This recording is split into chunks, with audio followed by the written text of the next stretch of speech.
Buenos días, mi nombre es Mauricio Mora. Voy a contarles mi visión, los retos e impactos que veo en el sector financiero para el 2021. Antes de empezar, me gustaría que conocieran un poco de mi trayectoria. Soy colombiano, por más de 16 años he trabajado como consultor, he ayudado a resolver problemas de negocio en diferentes sectores, tales como el transporte, comercio, construcción, telecomunicaciones y principalmente en el sector financiero. He creado segmentación de clientes, alertas de fraude, redistribución de personal, pronósticos de demanda energética, uso y fraude en tarjetas de crédito, simulaciones de severidad, modelos de deserción, de insolvencia, de riesgo de crédito, upselling, cross-selling, segmentador de cobranza, estimadores de ingresos, entre algunos por contarles. Bueno, para empezar, quería como poner un poquito el contexto y hablar del ciclo de vida de los clientes. Este aspecto me parece importante porque nos permite determinar los diferentes hitos que van a verse muy relacionados con el ciclo financiero. Por este motivo quiero empezar dando un pequeño resumen rápido de este ciclo de vida. Podemos resumirlo en estas 5 etapas. Intentaré dar ejemplos para algunos productos como seguros, créditos, ya sean hipotecarios, revolventes o simples, para agruparlos de alguna manera sencilla y no entrar en mucho detalle. Y intentaré resumir muchos de esos ejemplos y llevarlos a un nivel global, como para no entrar en algún detalle, dado el tiempo corto de la charla, pero poder dar algunas ideas relevantes. La primera fase del ciclo de vida del cliente es la adquisición. En esta etapa buscamos que los posibles clientes se den cuenta de nuestra existencia, que nos identifiquen en su radar, que identifiquen nuestros productos y servicios. Algunos posibles clientes vendrán a buscarnos, otros posibles clientes los tendremos que ir a buscar. Algunos clientes tendrán una necesidad inmediata, otros clientes la tendrán en un futuro. Esto podrá ser a corto, mediano o largo plazo. Un objetivo importante en esta fase es lograr posicionarnos en la mente de nuestros posibles clientes. Este posicionamiento debe ser positivo, lo cual involucra muchos aspectos que no vamos a entrar en detalle, pero buscamos que seamos una alternativa interesante a ser evaluada en el momento en que se presente una necesidad que desean cubrir. Cada vez es el mayor el nivel de conocimiento que tienen los clientes, así como el acceso a información de nuestros servicios y también de la competencia. También es mayor la cantidad de comentarios, desafortunadamente están todos, los positivos y los negativos, que se encuentran en la red de clientes que usaron nuestros servicios o productos. Y también, obviamente, vamos a encontrar los de la competencia. Esto aumenta un nivel de compromiso que tienen los clientes para tomar decisiones. Obviamente aumenta o disminuye dependiendo del perfil del cliente y del valor o tiempo que va a estar usando el servicio o producto. Pero en términos generales, un correcto posicionamiento en los clientes más un buen servicio que tengamos en los clientes actuales nos ayuda a mejorar en esta etapa. La segunda fase, que en mi opinión es de las más importantes, es la conversión. El objetivo es cómo logramos convertir a esos posibles clientes interesados en clientes reales. Obviamente esto cambia para cada tipo de producto, buscando cubrir diferentes necesidades. No son los mismos objetivos o requerimientos o pasos los que debemos hacer para convertir a una persona para que sea un cliente de un crédito hipotecario o de un crédito revolvente o de un crédito simple. Si hablamos de un seguro, sería muchísimo más diferente. O si pensamos que ya no es una persona natural, sino el cliente es una empresa, van a cambiar también un montón de aspectos. Para un seguro, ya sea de pago único o de pagos anuales, no hay un riesgo por el impago. Al no pagar, la persona deja de estar asegurada y no afecta a la compañía. Bueno, no la afecta en el sentido de un riesgo por incumplimiento. Habrá un efecto en las ganancias y este tipo de cosas porque pues no vamos a percibir este ingreso, pero para los seguros es más importante cuidarnos de otras cosas. Aquí nos interesa el lavado de activo, que no nos estén utilizando para lavar dinero o que no se vayan a dar fraudes por posibles eventos que se cubren en las pólizas. Entonces, cambia un poco la manera en que lo atacamos. En cambio, para un crédito, buscaremos personas o empresas que vayan a tener un comportamiento de pago a futuro de manera correcta, lo cual permita recuperar mi inversión de dinero y tener las respectivas ganancias que obtengo a través de los intereses. En la tercera fase, buscamos el crecimiento de nuestros clientes. Esta fase va de la mano con la cuarta fase, la de mantenimiento. Pueden cambiar el orden, primero aplicar una o la otra. Pueden desarrollarse en paralelo, como es lo más aconsejable. Hay casos puntuales donde aplican primero algunas estrategias y después otras, pero eh, yo decidí separarlas para que me sea un poco más fácil hablar de ellas. En el crecimiento debemos buscar hacer que nuestros clientes consuman más del producto que tienen o lograr vender la mayor cantidad de productos, logrando aumentar el ROI o el ticket promedio de cada cliente. De ser posible, deberíamos llevar a nuestros clientes a que compren o usen los productos o servicios que representan una mayor ganancia para nuestra empresa. Sin embargo, todo esto debe hacerse de la manera adecuada. Por un lado, debemos generar y tener la confianza correcta en nuestros clientes, ofrecerles productos que generen valor para ellos y hacerlos en el momento indicado. Eso no es nada fácil. Representa un gran reto, en donde como empresa debemos lograr un gran conocimiento de nuestros clientes y de sus necesidades. Es importante no saturar con mensajes a los clientes. Les voy a contar algo que me pasó hace unos años. Un banco en donde era cliente, en su afán de venderme otros productos, me ofrecía de forma constante diferentes productos de su cartera. Más o menos en promedio cada 2 semanas recibía un correo ofreciéndome más cupo en mi tarjeta de crédito, una tarjeta adicional, un crédito para comprar un auto, un crédito de libre inversión, hasta creo que llegaron a ofrecerme un hipotecario. Se notaba que al no tener, perdón, se notaba que al no tener este tipo de productos, pues era tal vez un cliente interesante para ellos y buscaban ese crecimiento. Eh, Fácilmente cada 2 semanas recibía uno de estos correos, como les contaba, pero fue tanta la saturación que a partir del segundo o tercer mes mi mente ya ignoraba los correos. Se podría decir que los ponía en spam. No lo hacía de forma literal, nunca mandé los correos a la carpeta deseado, pero sí, cada vez que veía un correo, y a mí personalmente no me gusta tener mensajes no leídos, soy un poco cuadriculado en este lado, lo abría, lo miraba, lo ojeaba, casi que ni lo leía, y me regresaba y revisaba otros correos. Entonces, realmente era una especie de spam mental porque no le hacía un análisis más allá. Un día un asesor de una compañía de seguros me contactó, no sé cómo hizo, pero dio en el clavo y me generó la necesidad de tener un seguro para la educación de mi hijo de 2 años de edad. No sé de dónde sacó la información de que yo ya tenía un hijo, pero bueno, la aprovechó muy bien porque generó esa necesidad que no había pasado por mi cabeza. No había pensado en tener ese tipo de servicio, no lo veía como una alternativa o algo que me pareciera importante, pero después de contarme un poco, lo generó y me convenció. Eh, yo analizo mucho las cosas, entonces analicé lo que me ofrecía, lo comparé con competidores y realmente resulté comprándoselo porque las alternativas que miré era como la más interesante. Sin alargar demasiado esta historia, unas semanas después de la compra quería revisar una duda que me surgió, pero no recordaba el correo donde me enviaron el contrato en forma digital. Entonces entré a mi correo, hice un filtro y comencé a buscar como con palabras a ver qué me aparecía y para mi sorpresa me di cuenta que tenía 4 correos en el último año ofreciéndome un servicio similar, o sea, un seguro de educación para mi hijo por parte del banco en el que en ese momento yo era cliente, de esos correos que yo les contaba que eventualmente me estaban generando. Lo interesante es que me ofrecían unos ciertos beneficios, bastante atractivos por cierto, eh, al agregar este tipo de productos con los que ya tenía en ese momento. Entonces, realmente no sé si hubiera decidido o no el momento.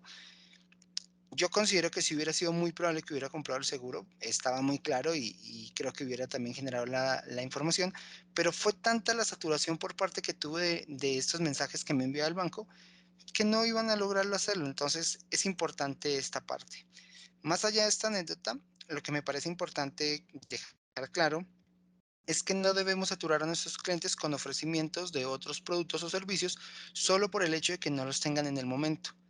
Existen diferentes tipos de clientes. Algunos se van a mantener en un solo producto, otros van a cambiar de un producto a otro, después a otro, después a otro. Hay otros que van a estar consumiendo más del mismo producto, otros van a dejar de consumirlos y vamos a perderlos independientemente de lo que hagamos.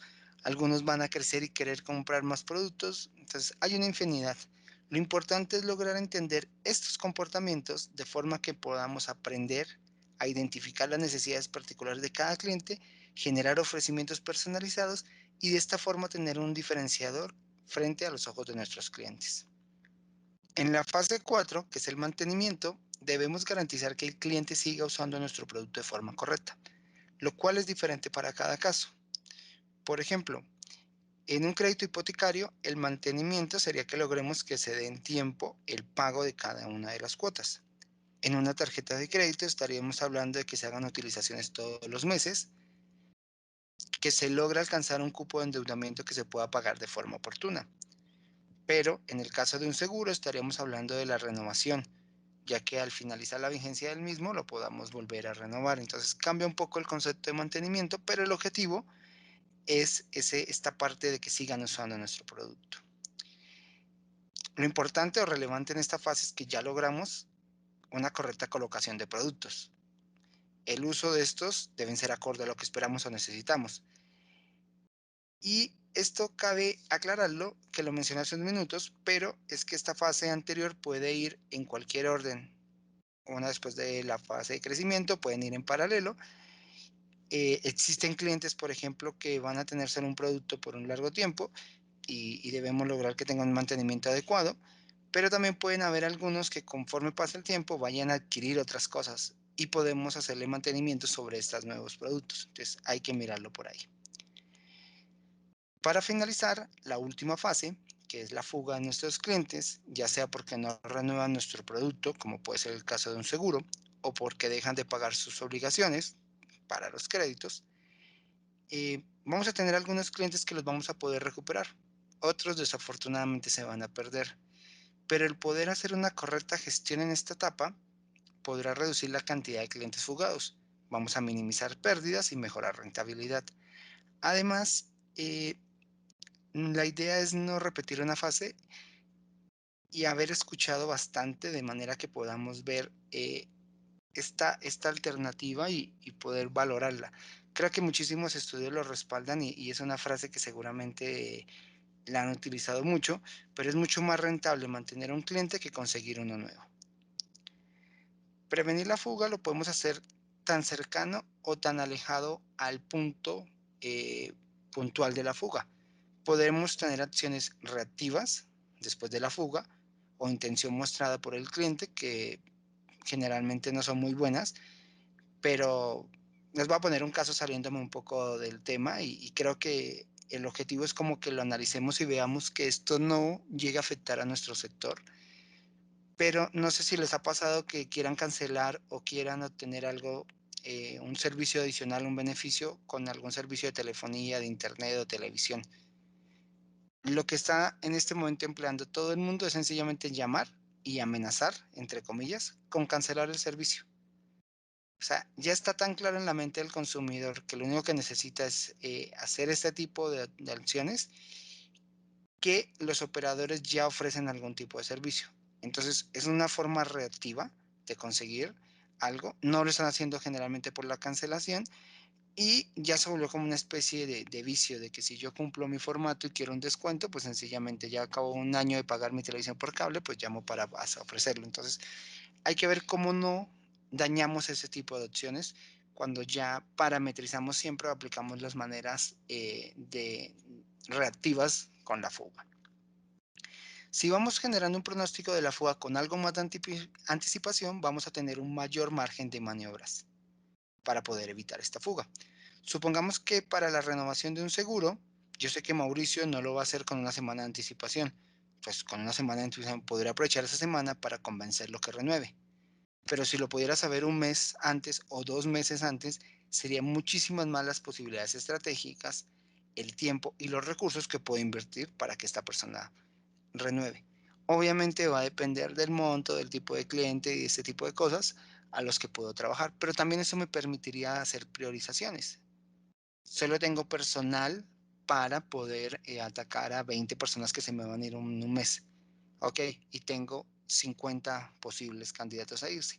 Los puedo ordenar, los puedo priorizar, verlos en función de su probabilidad, pero también en función de la rentabilidad, del ticket promedio o lo que queramos ver, y de esa manera concentrarme en los que sean mucho más propensos a irse o a que yo los pueda recuperar, perdón, y también que sean mucho más rentables para la empresa. Para un crédito aplicaría de forma similar.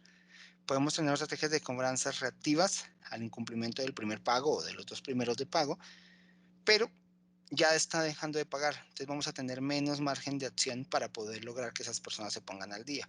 Pero si logramos saber que la persona va a incumplir en su siguiente pago o que lo va a hacer dentro de 3 meses, pues eso nos dará un mayor abanico de formas de atacarlo y lograr el objetivo, que es evitar que se llegue a eso. Podríamos irnos a un proceso ideal y entonces decir, yo voy a buscar clientes desde mi fase de adquisición o de conversión, de manera que cuando ellos lleguen al crecimiento o al mantenimiento, nunca vayan a entrar en un proceso de fuga. Es un mundo ideal, claramente. Es imposible llegar a ese nivel, pero sí podemos reducir el riesgo si también nos concentramos en este tipo de cosas y trabajarlos de esta manera. Bueno, el COVID, como todos sabemos, ha tenido impactos en todas las empresas. En algunos casos muy graves, las ha llevado a la quiebra, en otros casos a la reducción de personal, en otros a apalancarse en sus ahorros y en unos muy pocos han generado mayores ganancias. Sí, hay gente que le está sacando provecho a la pandemia, por fortuna, y también es bueno identificarlos para poder aprovecharlos. En el caso del sector financiero, hay 6 indicadores relevantes para evaluar el correcto desempeño del sector. Son muchos más, pero estos 6 me parecen los más relevantes. Algunos se mantuvieron y otros tienen un impacto negativo, pero se prevé que van a tener cambios importantes para este año, el 2021. El margen financiero se ha visto afectado por la baja en las tasas del mercado y en la reducción en los portafolios de consumo en la región. Algunos países lo han sufrido más que otros. En México, por ejemplo, este impacto ha sido muy leve, pero se prevé que no aumente para el 2021, va a mantenerse muy estático. Entonces, el margen, al menos por este lado, va a estar como muy constante. El índice de morosidad está aumentando en la región. Por fortuna no ha llegado a niveles preocupantes, pero sí existe un problema con estas cifras. Muchas entidades financieras congelaron los pagos para ayudar a los clientes, otras entidades reestructuraron los créditos de forma que los clientes pudieran pagar a pesar de las crisis. En algunos países se dieron apoyos del gobierno a poblaciones vulnerables y un montón más de cosas similares que se están generando. ¿Esto qué produce? Un sesgo en la medida real de la morosidad para el 2020. Algunos expertos estiman un incremento en las tasas de morosidad para el primero y segundo trimestre del 2021. Entonces, hay que mirar este indicador, este índice con preocupación. Por darles un ejemplo, el Banco de la República en Colombia, en todos los informes que ha trabajado en el 2020, muestra una preocupación constante por la clara relación histórica que ha tenido el desempleo y la morosidad. Se han visto que van de la mano, son muy dependientes. Y en noviembre del 2020, en Colombia hay una tasa de desempleo del 13.3%, que son 4 puntos porcentuales más alta que el mismo valor del año anterior, en el mismo mes. Y desafortunadamente no se espera que ese comportamiento mejore. Tampoco se espera que empeore, pero al menos para el primer trimestre del 2021 seguramente se va a mantener en esos valores. Entonces, este índice de morosidad hay que saber que va a cambiar seguramente y estar preparados para ellos. El margen financiero se ha visto reducido en unos países más fuertes que en otros. Por ejemplo, en Perú se dio una combinación de eventos. Por un lado, es uno de los países en América Latina más afectados por el COVID, en términos de infectados y de muertos sobre su población total, pero también tiene uno de los mayores paquetes de estímulo de la región. Para ayudar a mitigar el golpe de la economía, las autoridades lanzaron un paquete de estímulo que incluye garantías de préstamos por un valor de, creo que era casi el 12% del Producto Interno Bruto. Además, aumentó el gasto en salud, mandó transferencias directas para apoyar a las familias más pobres durante la cuarentena, subsidios a los trabajadores informales, medidas para aplazar los pagos de impuestos, el pago del agua, de la luz, y también generó incentivos para ayudar a las pequeñas y medianas empresas a mitigar el impacto en el empleo. Entonces, todo esto se contrapone con, desafortunadamente, la cantidad de casos que han tenido. Si miramos algunos conceptos que tienen que ver con este margen financiero, como el famoso ROA, que es el retorno promedio del sector sobre los activos promedio. Para el 2020 en Perú fue del 1.2%, algo bajo con respecto al 2% del año anterior, pero es uno de los países que mejor pronóstico tiene para el 2021 con una recuperación esperada de 1.8. Entonces, en Perú no se ve tanto el impacto, pero hay otros países donde sí está afectando esto y obviamente al no tener este retorno, pues es menos ganancia y es un factor que afecta a el sector. Las comisiones y las tarifas netas se ven afectadas, como es de esperarse, como una consecuencia directa de una menor actividad económica. Se tuvo un crecimiento muy bajo o nulo en algunos países de la región. Los gastos administrativos se vieron en términos generales controlados de forma correcta en el 2020 en las diferentes instituciones y en los diferentes países de la región. Eh, Lograron mantener esos gastos y en algunos casos reduciendo, lo lograron reducir. Es algo muy bueno porque por ese lado no estamos teniendo problemas, pero es importante considerar que en algunas entidades se ve una fuerte inversión para las que no lo estaban haciendo o para las que hasta ahora lo estaban haciendo en poder hacer una transformación digital, porque ahora pues obviamente todo lo queremos hacer de forma digital y los que no estaban preparados requieren una fuerte inversión por ahí que puede ser que no esté considerada como en casos de administración, pero sí es un gasto adicional que le está generando. Y como es de esperarse, pues el resultado neto, siendo de consecuencia de estos puntos y de otros, pues tuvo un decrecimiento en la región. En general, bajó entre un 10 y un 20 y un 40% en los diferentes países. Entonces, aquí vemos que estamos recibiendo mucho menos dinero. ¿Qué retos tenemos para el 2021 en el sector financiero? El camino hacia la recuperación existe. Hay importantes desafíos que debemos poder superar para lograr estabilizar, prosperar en el largo plazo. Y aquí quise poner 6 de muchos que seguramente hay, pero que me parecen un poco más relevantes. La caída de la economía. La contracción económica ha provocado menos ingresos, eso ya lo sabemos, tanto para las empresas y por consecuente, pues también menos ingresos para la población. Las tasas de interés se prevén recortes, por ende las utilidades de la banca van a disminuir y para algunas entidades financieras serán mayores, para otras menores. Aquí, por ejemplo, en México, las entidades financieras no reguladas deben ser de las menos afectadas por estas medidas, ya que estas tasas de interés no están o no se aplican directamente, pero sí se espera un recorte en general en la región y es algo que nos va a estar afectando. El tipo de cambio genera una fuerte dependencia en algunos países y por ende para sus entidades financieras.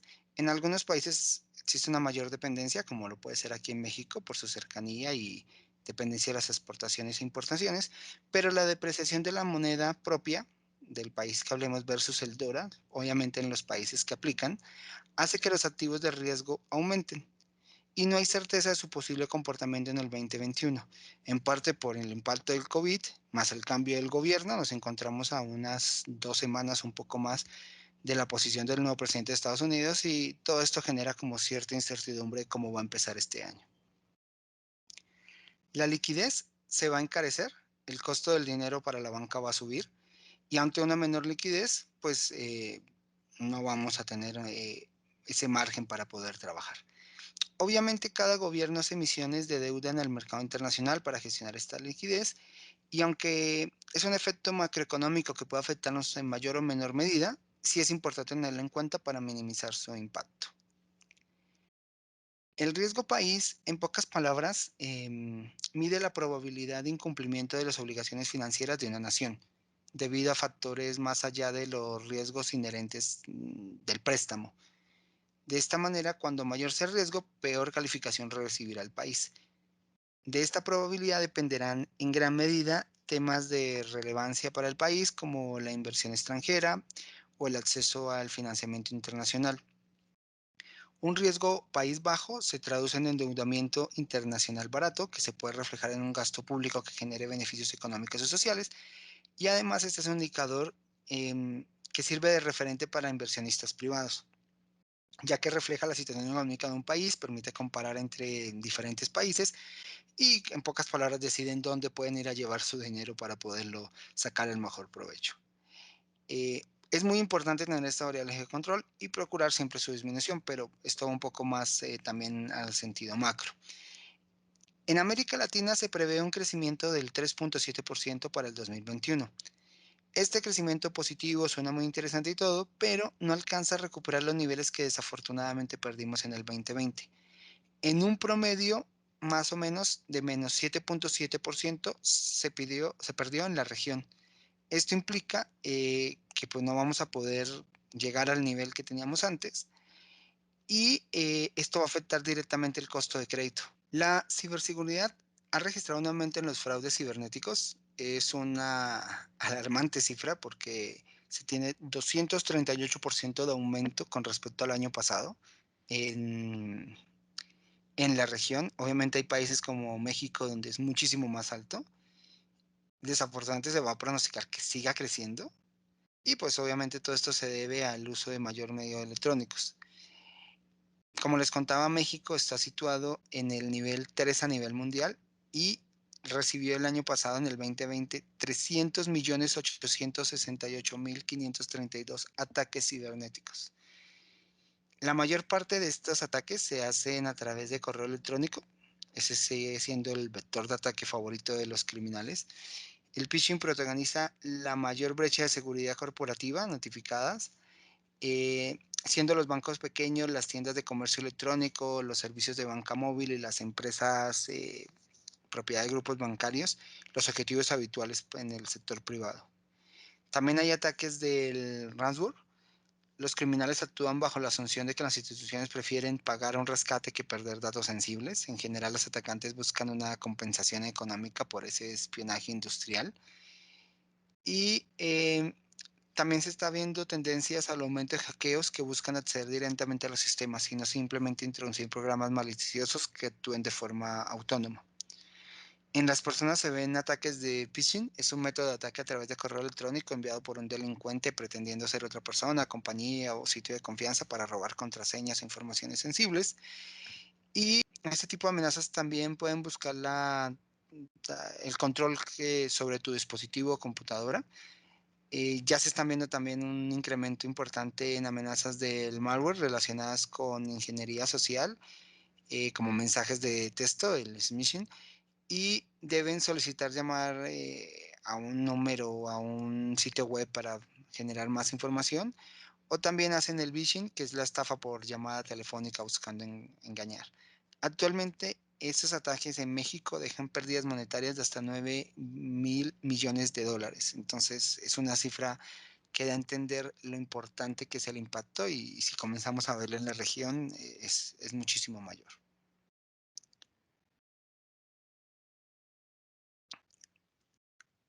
¿Qué debemos mejorar? Eh, yo quería empezar eh, haciendo un poco de énfasis en esta frase que ha tomado mucha relevancia, la de los datos son el petróleo del siglo XXI. Tiene muchos padres y aparece como un eslogan profético, cobrando un poco más de sentido en este año pasado, en el 2020. Si sumamos la revolución del 5G, el Internet de las cosas y el efecto COVID, como que estamos llegando a unos niveles interesantes. Eh, pero la cantidad de información que estamos creciendo es muy importante. Hasta el 2003 habíamos generado 5 exabytes de información. En el 2017, solo en el 2017 se generaron 281 exabytes. Hace 2 años, en el 2019, llegamos a 1800 exabytes. Y se prevé que para el 2025 vamos a llegar a la cifra absurda de 150.000 exabytes. Quien logra analizar toda esta información de forma correcta tendrá una gran ventaja competitiva. Esta frase de los datos son el petróleo del siglo XXI me parece que toma cada vez más relevancia, pero hay algo importante en esta afirmación que está implícito y que no es claro del todo. Nadie hace nada con el petróleo. Para poder usarlo necesitamos convertirlo en gasolina y este proceso es importante. Entre mejor lo hagamos, mejor calidad de la gasolina tendremos. De la misma forma, guardar los datos solitos no sirven de nada. y menos en estos volúmenes tan grandes que ya tenemos o que vamos a tener. Debemos poner a producir la gasolina, generar con esos datos ese petróleo en crudo, la información relevante, y obviamente esto lo tenemos que hacer utilizando metodologías de inteligencia artificial y de machine learning. La IDC de México publicó esta frase que me gustó mucho. Creo que lo resume de una mejor manera. Busca darle también la importancia y dice, los datos no serán como el petróleo, serán como el agua, accesible, limpia y disponible donde esté la necesidad. A mí me agrada mucho más esta frase porque nos deja claro que los datos deben tener un fuerte control de calidad para garantizar que sean los más limpios posibles. Debemos ponerlos de forma que sean usables por cualquier área dentro de nuestra organización, el que tenga sed que beba, y que sean de fácil acceso. Sin embargo, que no queda tan implícito como el otro, también deben ser tratados para poder generar su mayor beneficio. Lo que quiero dejar claro en este momento es la importancia de guardar nuestros datos, de cualquier tipo, ya sea número, ya sea texto, ya sea grabaciones, ya sean imágenes. Poder hacer esto de forma eficiente, con calidad, la que corresponda dependiendo del tipo de dato, para que podamos garantizar su validez de forma que podamos acceder a ellos sin problemas y generar capas que usen inteligencia artificial o machine learning para que puedan convertir este volumen de información en agua para alimentar las diferentes áreas de la compañía. Volviendo a nuestro ciclo de vida del cliente, existen diferentes estrategias que podemos hacer para sacarle mayor provecho a cada etapa. Y si le sumamos los efectos del COVID que ya tuvimos en el 2020, más los retos que hablábamos hace un rato en el 2021, hay algunas que se vuelven prioritarias. Debemos aplicar y si aún no lo hemos hecho, mejorar este tipo de opciones. Cuando hablamos de la adquisición, un tema importante es la prospección. Rápidamente, ¿qué es la prospección de clientes? Es una técnica que busca de forma organizada y sistemática encontrar posibles clientes, que los llamamos prospectos. El objetivo es desarrollar una base de datos de los clientes posibles y luego comunicarles de manera sistemática con la esperanza de convertirlos en clientes. El uso original del término, el prospector, se refiere a los esfuerzos de las personas por encontrar oro mediante un escaneo visual que hacían en los lechos de los arroyos y formaciones rocosas. Entonces, cuando veían manchas de oro, los buscadores de minas pasaban el tiempo buscando en la tierra para encontrar las pepitas y las motas valiosas que quedaban cuando se eliminaba la suciedad.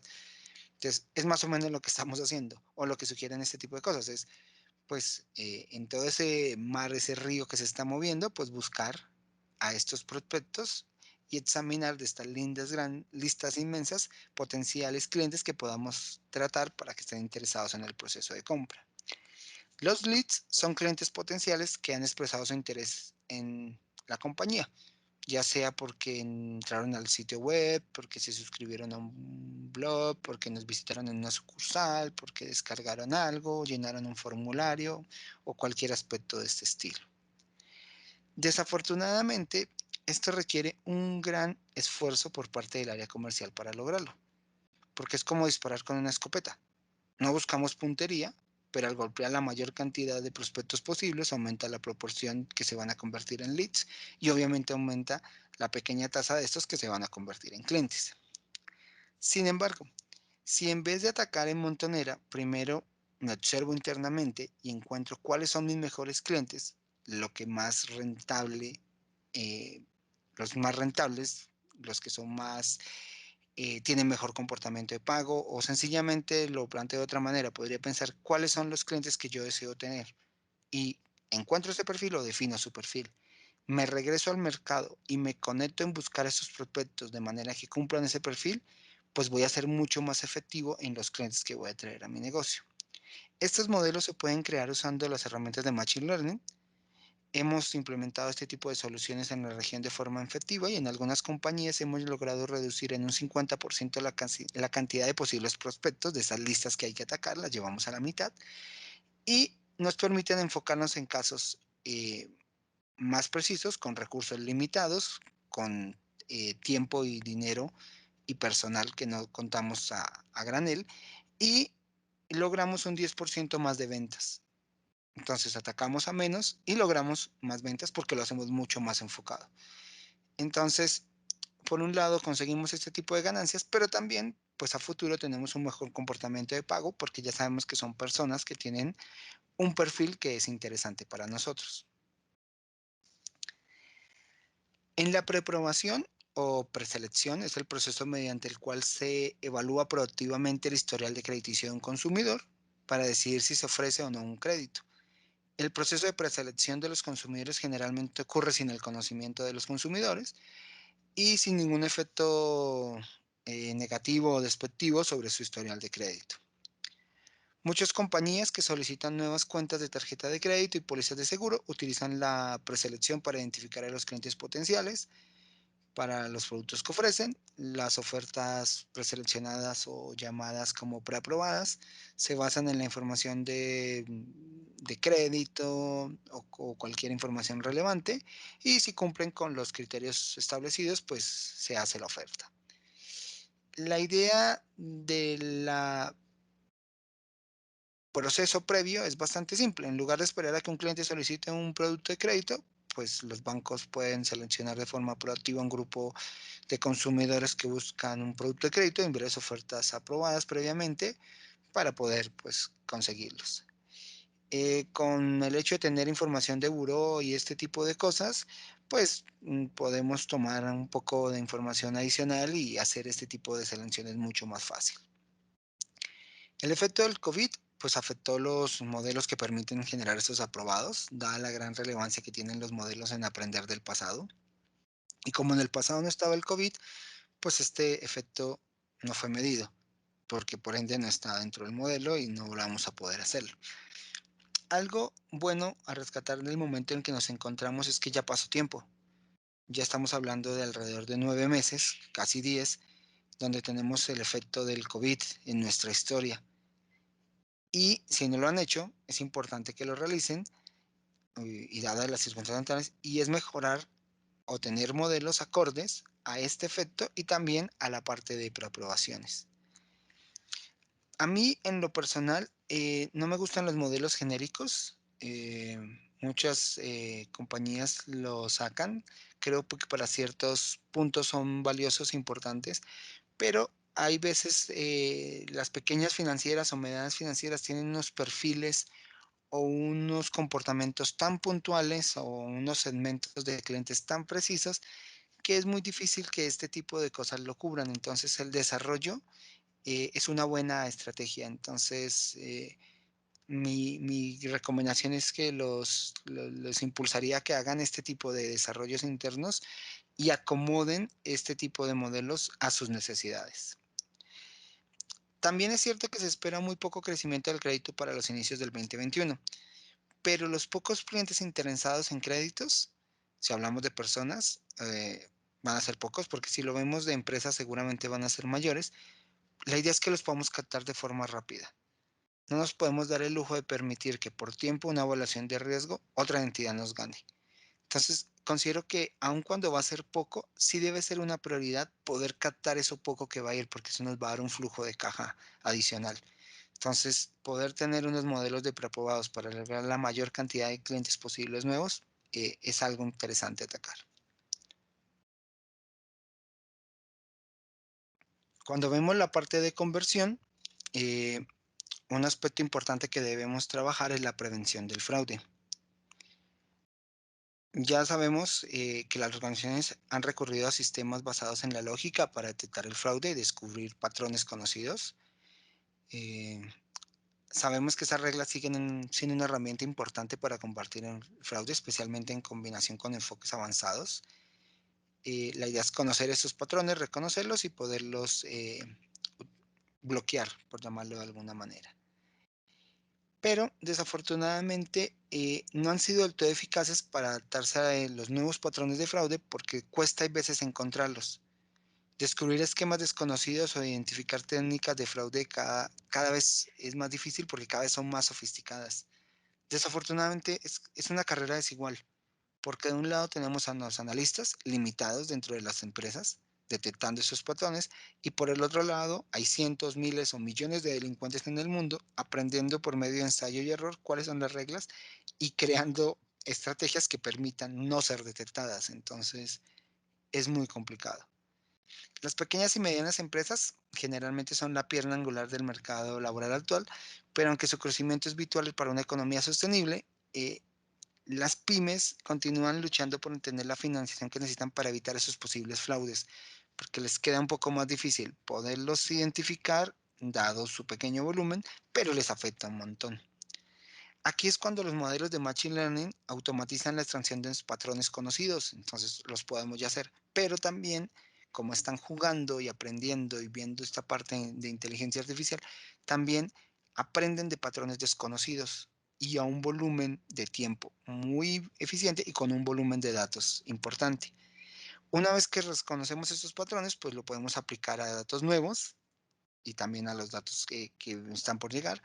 La máquina va a aprender y se va a adaptar a medida de lo que se esté dando, y de esa manera vamos a tener un ciclo de retroalimentación muy interesante.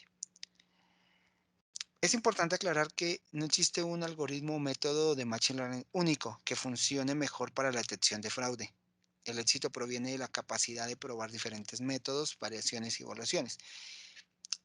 Pero podemos integrar todos estos datos en la organización. Una vez se cerrado un modelo de aprendizaje automático, validarlo, y el desafío realmente es cómo implementarlo, pero ya hay soluciones ahora que permiten hacer implementaciones en cuestión de horas de lo que estemos encontrando. Por ahí estaba viendo cifras y me llamó un poco la atención. Solo el 13% de las organizaciones de todo el mundo aprovechan Machine Learning para prevenir el fraude, lo cual me parece un poco preocupante.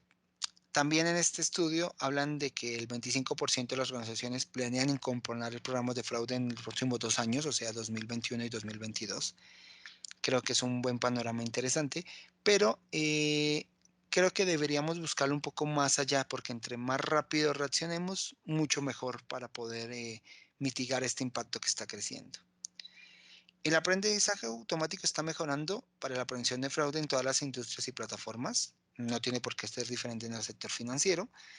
Y cuando se trata de préstamos para pymes, por ejemplo, donde la atención de fraude es una preocupación fundamental del proceso, se están capacitando modelos predictivos para evaluar los riesgos mediante análisis de casos de fraude financiero. Para determinar los riesgos en funciones de características de la aplicación, los modelos luego analizan el proceso de la solicitud de crédito y la probabilidad de fraude. A pesar de que todos los expertos coinciden en que la prevención de fraude es difícil porque los estafadores cambian y se adaptan como hablábamos, pues la mejor tecnología para combatirlo es una tecnología que pueda cambiar y adaptarse tan rápido como el estafador lo está haciendo. Entonces, por eso es como mi énfasis en que Machine Learning es una solución que podemos hacerlo. Eh, si lo vemos hacia personas, pues hay que mejorar los procesos de verificación de identidad, que principalmente yo creo que tienen tres desafíos, que es la seguridad, la agilidad y la escalabilidad, eh, porque es un aspecto importante y creo que en la región se está dando mucho esta parte de suplantación de identidad. En Colombia, por ejemplo, la Superintendencia de Industria y Comercio mostró que en el primer semestre del 2020 se había un incremento del 122% en las quejas por suplantación de identidad en relación con lo mismo del año anterior. Entonces, de acuerdo con este informe, los sectores con mayor número de quejas eran telecomunicaciones y ventas por catálogo, que casi cubrían el 99% de los casos. En México, la CONDUCEF, que es la Comisión Nacional para la Protección y Defensa de los Usuarios de Servicios Financieros, reportó casi 80.000 reclamaciones bancarias por posibles suplantaciones en el 2020. Y la Comisión Nacional Bancaria y de Valores en ese mismo año confirmó 17.000 casos aproximados de robo de identidad. Y en ambos, en este caso, por ejemplo, constituye un incremento del 213% con respecto al año anterior. Los sistemas de verificación deben, por lo tanto, incluir nuevos niveles de seguridad que vayan más allá de la solicitud de un documento de identificación, que tristemente es lo que estamos haciendo. Y ahora que lo estamos haciendo todo de manera digital, pues toma más relevancia. La estrategia que podemos utilizar para verificación de la autentificación de documentos, como la confirmación del texto válido de microimpresión o identificación de hologramas que tienen muchas de nuestras identificaciones oficiales en los diferentes países, lo podemos combinar con una validación biométrica, reconocimiento facial, prueba de vida, huellas digitales o cosas de ese estilo, y la idea es que sean incorporadas ya sea por componentes humanos o gracias a los adelantos que ya tenemos en inteligencia artificial. Los otros dos grandes retos que se enfrentan los sistemas de verificación de identidad son la agilidad y escalabilidad. Si bien nuevas estrategias pueden ser incorporadas para alcanzar estándares de seguridad más altos, estos análisis tienen que realizarse de manera ágil y en entornos altamente amigables para los usuarios finales. De nada sirve un conjunto de análisis altamente sofisticados si sus tiempos de respuesta son más altos. No, no vamos a conseguir nada. O si se va a demorar más tiempo de lo que le haga un humano, tampoco vamos a poder aportar, pues sigo con el mismo personal que estoy haciendo. O que involucren algún proceso muy engorroso para el levantamiento de información para el usuario. La usabilidad de los futuros sistemas de verificación es un aspecto importantísimo, es fundamental para garantizar el éxito de entornos de rápido movimiento en parte transaccional, como puede ser la banca, que es el caso que más nos incumbe, pero también podría aplicar a telecomunicaciones. Con IA, con la inteligencia artificial, podemos automatizar variaciones biométricas, autenticidad de documentos con grados de confianza cercanos a los de un humano experto, nos ahorramos esa parte, y con la capacidad de procesar millones de transacciones a un ritmo inalcanzable para equipos de validaciones humanas. Igual de importante es su capacidad de escalamiento. Una vez que los modelos son entrenados, son capaces de operar en la mayoría de los dispositivos actuales, entonces podemos escalarlo donde lo queramos hacer. Eh, la idea es que podamos utilizarlo para hacer, como les contaba, verificación documental, reconocimiento facial, hacer pruebas de vida, ver que realmente la persona esté ahí, que sea un rostro vivo, no que me esté mostrando una imagen. Reconocimiento de huellas, analizar fuentes abiertas, poder extraer información de base de datos de otro lado que den información o soporte sobre que la persona sí sea. Yo podría conectarme al Facebook, podría buscar un Twitter, podría buscar una red social que utilice y emparejar ciertas características y validar que sí sea la persona a la que se está presentando, y esto lo puedo hacer de forma muy rápida. Y obviamente, pues lo podemos también utilizar directamente con alguna estimación de riesgo, porque pues este tipo de opciones ya nos permiten, o de asistentes virtuales de inteligencia, nos permite poder integrarlo y disparar un montón de conjuntos en un hecho importante como comenzar a trabajar. La inferencia de rechazados. Como ya lo mencioné, es importante ajustar los modelos existentes para reflejar el impacto del COVID, con el que ya contamos con una historia suficiente. Sin embargo, a la hora de crear un nuevo modelo de scoring, cuando ya usamos información que se tiene, se puede tener un sesgo importante. Voy a intentarlo describir de una manera sencilla. ¿Cómo sería un proceso muy brevemente? Hay una solicitud de ingreso. A esa solicitud se le aplican políticas duras, es lo que generalmente se tienen, para llamarlas de alguna manera muy sencilla. Y en caso de que no se cumplan, pues la solicitud es rechazada. Los que cumplen con esas políticas, se les aplica un modelo existente, se calcula un score, y si el score está por debajo de un punto de corte, pues es rechazado. Entonces, solo las solicitudes que superan las políticas y el modelo de score se les aprueba un crédito. De esta forma, el comportamiento histórico de pagos con los que yo cuento para poder crear un modelo, para poder inferir si una persona es buena o mala pagadora, solo lo vamos a sacar de esa submuestra de la población, de solo los que pasaron por esos dos filtros.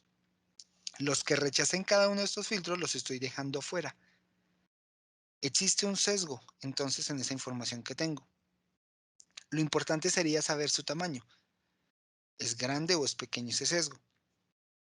Va a depender. ¿De qué va a depender? De la eficiencia de las políticas, del modelo actual que se tenga, de la tasa de rechazo. Se comparan cosas como el ratio entre la tasa de rechazo y la tasa de eventos aprobados. Y eh, generalmente sí hay un efecto significativo. Es muy poco los casos donde no hay un efecto. Entonces, ¿qué es lo que se busca hacer? Hacer una corrección adecuada a este sesgo.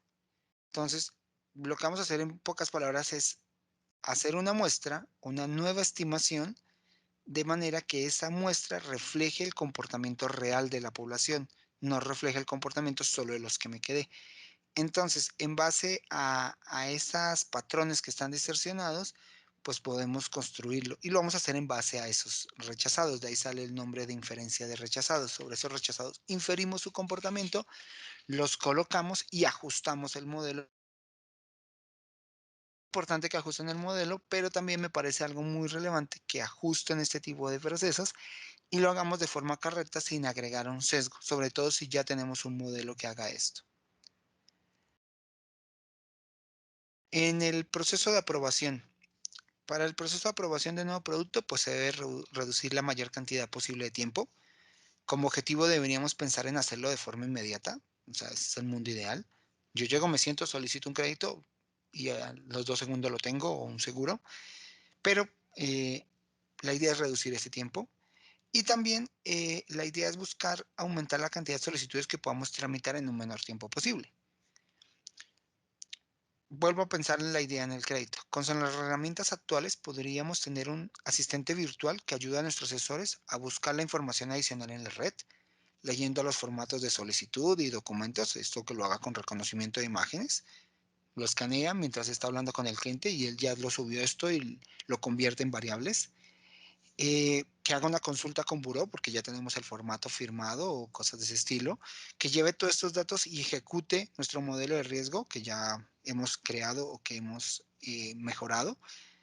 Y en cuestión de segundos, pues podríamos decirle a esta persona si es un cliente que podemos estar aprobando o no para trabajar.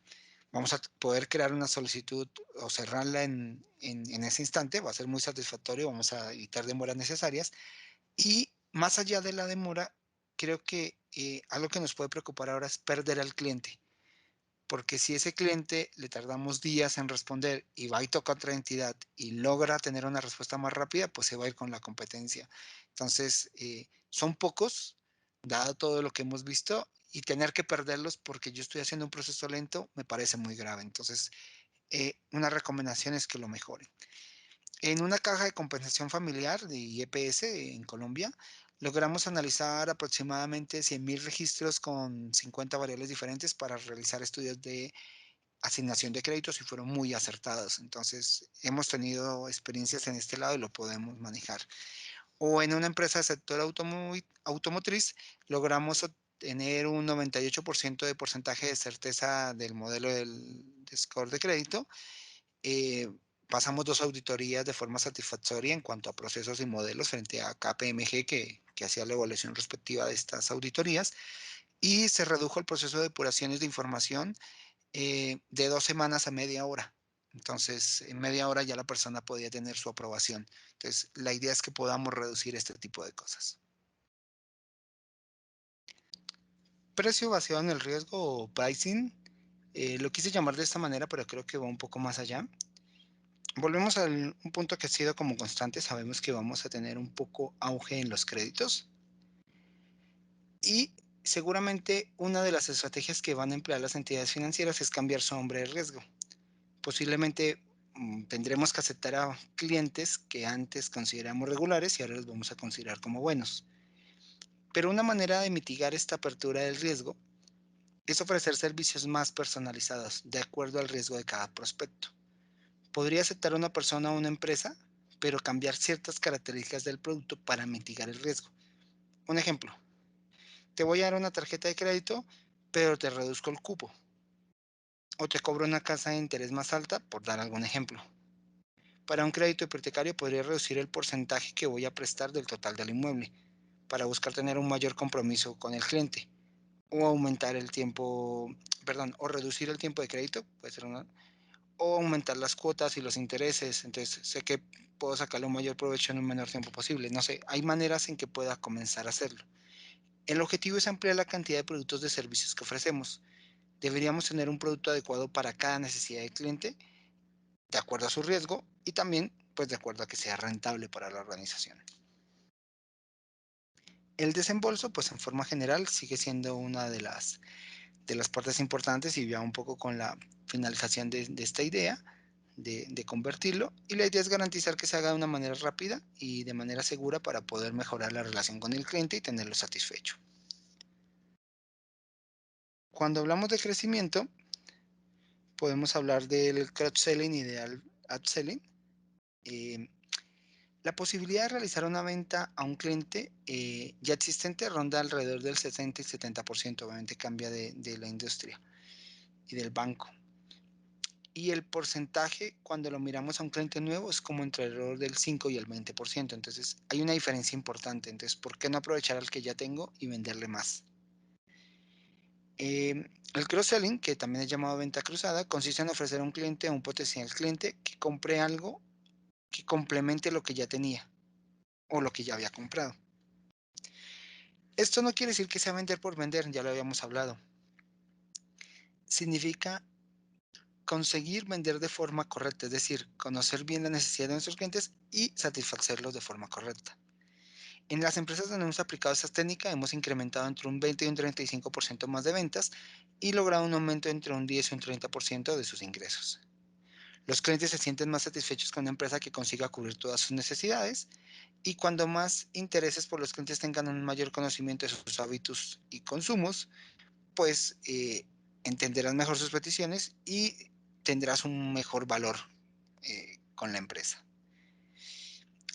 También cuando tengo venta cruzada, pues ayudo a persuadir, porque hace que los clientes sean más eficientes, es decir, pues si tengo un único proveedor, pues me concentro en él y también hace que sean más fieles a los servicios y a la empresa.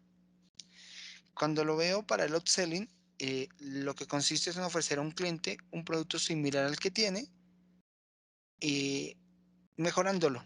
Y normalmente la idea es ofrecerle algo más caro, por decirlo de alguna manera, o que cubra ciertas otras cosas que tal vez no había identificado y lograr que aumente su ticket promedio.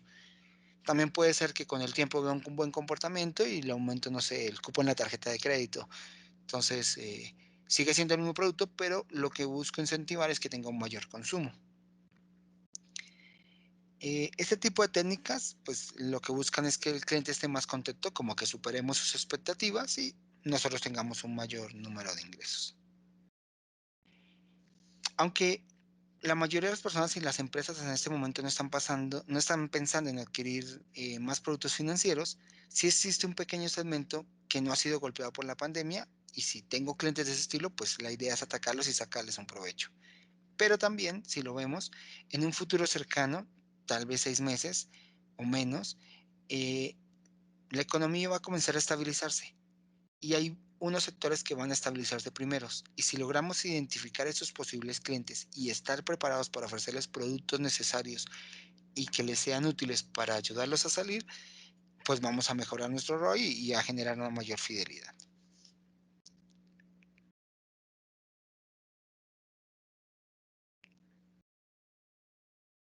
Incentivos al uso. Efectuar operaciones con dinero en efectivo implica un anonimato en la transacción. Esto quiere decir que se puede operar, pero no hay forma de saber si existió, porque no se registró, que se compró quién, cuándo, cómo. Y eso a los que analizamos datos nos afecta un montón porque pues no sabemos qué se está pasando.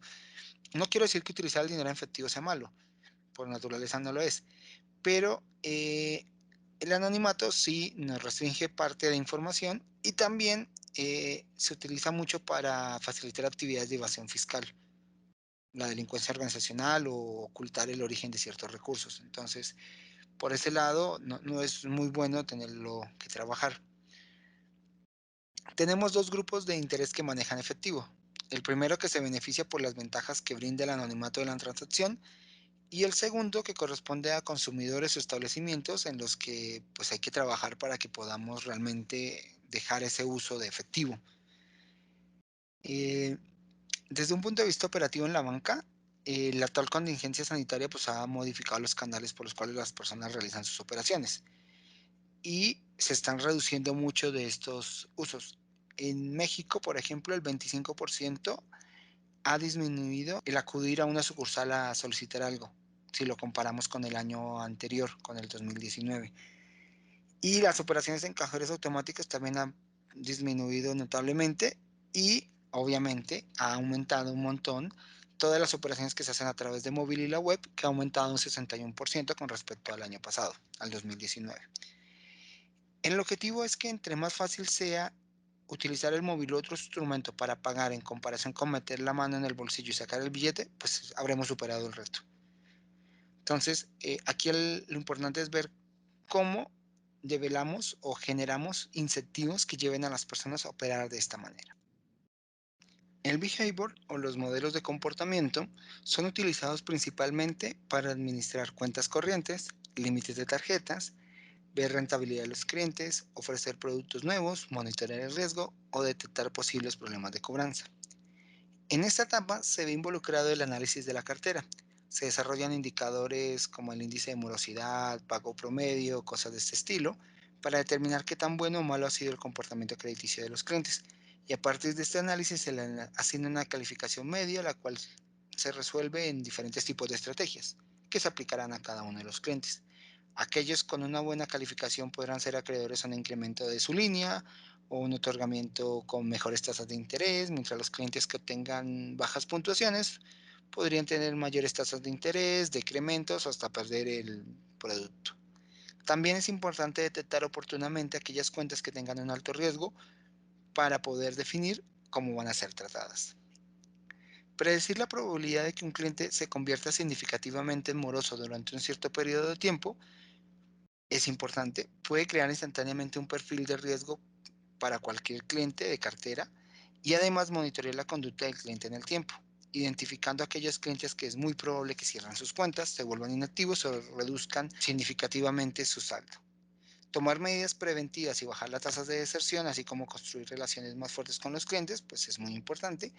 Podemos ordenar gradualmente a los clientes de acuerdo a su nivel de riesgo potencial. De esta manera se fortalecen las estrategias de administración de sus cuentas, apuntamos a aquellos clientes ideales en las bases existentes y pues podemos ver quiénes van a comprar otros productos y servicios y buscar el canal efectivo para hacerlo. Dado el impacto actual, la pérdida de empleos, la reducción de ingreso familiar o el ingreso empresarial, la terminación de subsidios por parte del Estado, el efecto de la larga pandemia sobre la economía, el poder determinar estas alarmas de forma temprana en nuestra cartera cada vez es más relevante. Por otro lado, saliéndome un poco del tema, pero aprovechando que estamos hablando de ver estos clientes que seguramente van a entrar en mora, la contracción económica ha afectado un montón a cada país. Si lo miro aquí en México, se estiman, bueno, es que las cifras son un poco controversiales porque dependen de cada fuente, las que están más a favor o menos del Estado, pero basándome en algunas del Estado, hablan de que 1,5 millones de personas se salieron del mercado formal y que existen 12 millones de personas que se quedaron sin ingresos. El INEGI, que es una entidad de aquí, calcula que 8 de cada 10 trabajadores ganan menos de 3 salarios mínimos al mes, que son 11,000 pesos mexicanos, que serían más o menos como $550. Según el Coneval, en mayo, que estamos hablando al inicio, el 55% de la población de México registró un ingreso laboral inferior al costo de la canasta alimentaria. Entonces, este es un aspecto como importante que aquí tomé unos datos de México, pero claramente debe estar pasando en todos nuestros países. La recuperación económica ha empezado, pero va a una velocidad muy inferior a la necesaria para restaurar los bolsillos de todas las personas. Y voy a repetirlo, es un poco obvio, pero me parece importante aclararlo. Aún con vacuna, el COVID sigue acá y va a seguir por un buen tiempo. Entonces, es un efecto que se va a mantener. La manera en que la banca apoya a superar ese trance pandémico es importante. ¿Qué se está haciendo ahora? Se reduce el monto de los pagos, se alargan los plazos de vencimiento, se reducen algunas tasas de interés y obviamente siempre se está haciendo de manera puntual. Pero todo este tipo de cosas que se hacen, al menos aquí en México, los bancos están obligados a reportarlos a buró. Y eso va a tener un impacto sobre cada cliente particular y la forma en cómo vaya a pedir crédito en un futuro, porque vamos a tener ese reporte de que está complicado para pagar. Entonces, como que no estamos ayudando de fondo realmente al cliente. Yo utilizaba una expresión que creo que aplica para la banca en Colombia, que dicen, Jalisco nunca pierde y cuando pierde arrebata. Yo creo que es un buen momento para que la banca vaya un poco más allá y genere estrategias y productos más empáticos. O sea, es claro que somos una compañía y dependemos del dinero y de las ganancias, pero siempre nos han visto en un lado satánico de la balanza. Somos los malos, somos los que solo pensamos en dinero. Creo que en un momento de crisis y sobre todo para empresas, puede ser que para personas también, pero para pequeñas pymes y cosas de ese estilo, lograr ser empático y ofrecer soluciones que no van a ser fáciles, pero nunca algo disruptivo ha sido fácil, eh, puede comenzar a generar una lealtad y un cambio en la percepción que puede ser mucho más interesante que un rendimiento económico a corto plazo. Para finalizar, quiero contarles algunos casos donde hemos utilizado este score de comportamiento. En una cooperativa financiera se hallaron los segmentos más relevantes, porque obviamente esto tiene que iniciar con una segmentación. De estos se detectaron estrategias por perfiles y con esas estrategias de análisis se mejoraron los índices de cartera morosa. Bajamos de 5.1 a 3.5 en un año. En una compañía internacional que coloca tarjetas de crédito y débito, se logró que en los tiempos de análisis tuvieran una reducción significativa. Se mejoró la precisión y el seguimiento a los clientes a través de las señales de alerta y optimización de ofertas de servicio. Y por las mismas características del lenguaje o de la herramienta en la que trabajamos con esta programación a sintaxis, dejamos todo esto automatizado, de manera que pudimos mejorar toda esta integración en la compañía.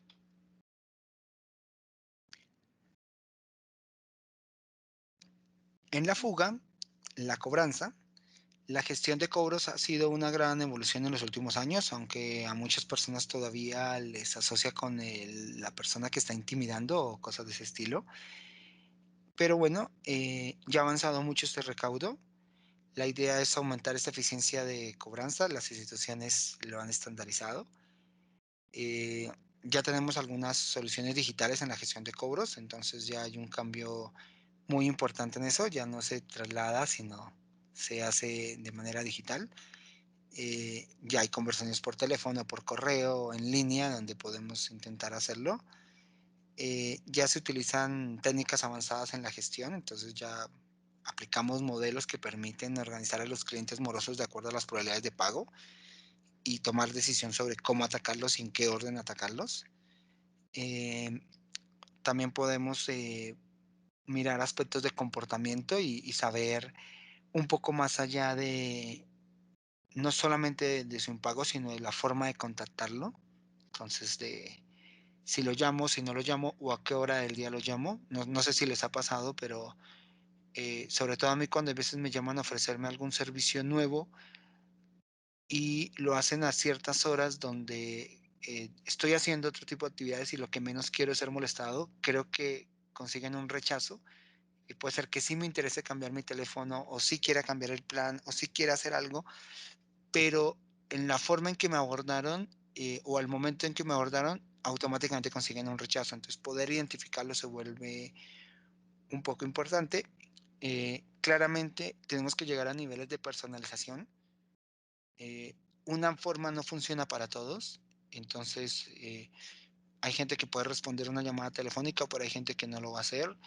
Eh, si lo vemos, no es lo mismo la forma en que un joven o un viejo responde, pero también entre jóvenes hay diferentes perfiles. Entonces, poder identificar todo esto lo está haciendo y es importante. El outsourcing en la gestión de cobros pues sigue siendo algo importante. Se salen ya de las manos de muchas empresas y pues cuando no tengo con el personal pues utilizo los recursos de otro lado para poderlo trabajar. En Colombia la demanda de ese sector sigue creciendo y está como uno de los principales proveedores a nivel mundial. Muchas de las empresas de allá están en el top 25 de proveedores de servicios tercerizados de cobranza. Entonces, hay un auge, hay una necesidad y muchas veces el vender esa deuda y recuperar algo de forma rápida y no hacer ese desgaste también es un aspecto. Lo bueno sería poder identificar quiénes sí van a entrar allá para poder hacer este proceso y quiénes puedo recuperar algo más allá para hacer yo el desgaste y poder ganar. Obviamente cuando hago esa parte de outsourcing, pues ahorro tiempo, dinero y reduzco esta parte de recursos. Cuando hablamos de cobranza, pues también hablamos de diferentes hitos de la cobranza, porque podemos hacer cobranza preventiva, que tendría que ver un poco más con lo que veíamos antes del behavior, y donde lo que nos preocupa un poco es estas notificaciones o incentivar tal vez este pago oportuno y acordado, como aquí el objetivo es que crear un hábito que generalmente no tenemos. Hablamos también de cobranza temprana cuando la deuda no ha superado cierta cantidad, generalmente los 120 días. Y aquí lo que buscamos es tener una alta contactividad. La idea es buscar a las personas de inmediato, poderles hacer esa acción y poder recuperar los clientes y poderlos trabajar y poder aplicar acciones que nos permitan reducir un poco esa parte. Hablamos también de cobranza tardía, donde la deuda supera ya los 120 días y aquí ya nos centramos en la comunicación. Entre más tarde o más grande sea el tiempo de la deuda, es más difícil recuperarlo y generalmente pues se tiene menos tasas de recuperación, menos efectividad. Entonces la clave se vuelve una estrategia fácil para poderlos trabajar. Hablando de estas distintas estrategias y de acciones, pues tenemos formas de trabajarlo y no es lo mismo, como mencionábamos, cobrarles a personas que tienen 2 días, a que tienen un mes o cosas de ese estilo. Entonces hay que comenzar a combinarlos.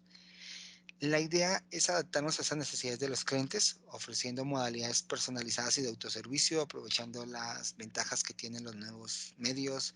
Hay canales web, mensajes de voz, SMS, correo tradicional, correo electrónico, como que tenemos un montón de maneras de poderlo mirar.